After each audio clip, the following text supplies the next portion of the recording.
অনেক বছর আগে একটা ছোট্ট গ্রামে ডাক পিয়ন ছিলেন হরিপদ কাকু। 40 বছর ধরে তিনি মানুষের সুখ দুঃখের হাজারো চিঠি পৌঁছে দিয়েছেন। সেদিন ছিল তার চাকরির শেষ দিন। ডাকঘরের পুরনো আলমারি গোছাতে গোছাতে তিনি একটি ধুলো জমা খাম দেখতে পেলেন। খামের উপর লেখা ছিল কমলা দেবী, শিবতলা গ্রাম। কিন্তু খামটি তখন অবধি পৌঁছানো হয়নি। হরিপদ কাকু দীর্ঘশ্বাস ফেলে বললেন, 40 বছর মানুষকে চিঠি পৌঁছে দিয়েছি, শেষ দিনে এই চিঠিটা এইরকম থাকবে? এই চিঠিটা আমি কালকে পৌঁছে দেব।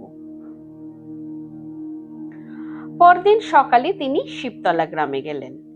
অনেক খোঁজাখুঁজির পর তিনি এক বৃদ্ধার সামনে দাঁড়ালেন। আপনার নাম কি কমলা দেবী? বৃদ্ধা অবাক হয়ে বললেন, হ্যাঁ, কিন্তু আপনি কে? হরিপদ কাকু চুপচাপ খামটা তার হাতে তুলে দিলেন। খামটা দেখেই বৃদ্ধার হাত কাঁপতে শুরু করলো। ধীরে ধীরে তিনি চিঠিটা খুললেন। চিঠিটা ছিল তার একমাত্র ছেলের, যে 30 বছর আগে রাগ করে বাড়ি ছেড়ে চলে গিয়েছিল। কাঁপা গলায় তিনি পড়তে লাগলেন, মা, আমি তোমার উপর রাগ করে চলে গিয়েছিলাম, কিন্তু পৃথিবী ঘুরে বুঝেছি তোমার মতো আপন আর কেউ নেই। যদি পারো আমাকে ক্ষমা করে দিও। আগামী পূর্ণিমার দিন আমি বাড়ি ফিরব। চিঠি পড়তে পড়তে বৃদ্ধার চোখ ভিজে গেল। হরিপদ কাকু আস্তে করে জিজ্ঞাসা করলেন, তারপর উনি কি ফিরেছিলেন? বৃদ্ধা জানলার বাইরে তাকিয়ে মৃদু হেসে বললেন, না বাবা, সে আর কোনোদিন ফিরতে পারেনি।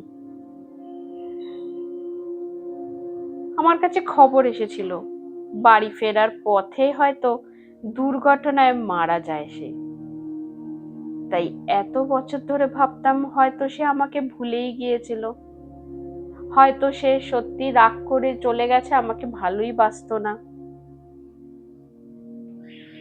কিন্তু আজ বুঝলাম আমার ছেলে আমাকে ভুলে যায়নি। শুধু এই কথাটুকু জানতেই আমার এত বছর অপেক্ষা সার্থক হলো।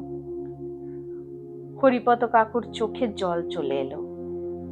সেদিন বাড়ি ফেরার পথে তিনি মনে মনে বললেন, কিছু চিঠি ঠিক সময় পৌঁছায় না, কিন্তু ভালোবাসা কখনো হারিয়ে যায় না।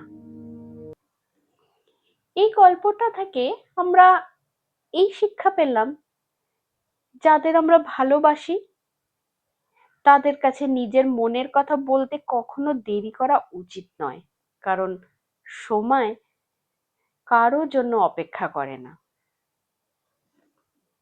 গল্পটি কেমন লাগলো জানাবেন। ভালো লাগলে লাইক, শেয়ার আর সাবস্ক্রাইব করতে ভুলবেন না। ধন্যবাদ।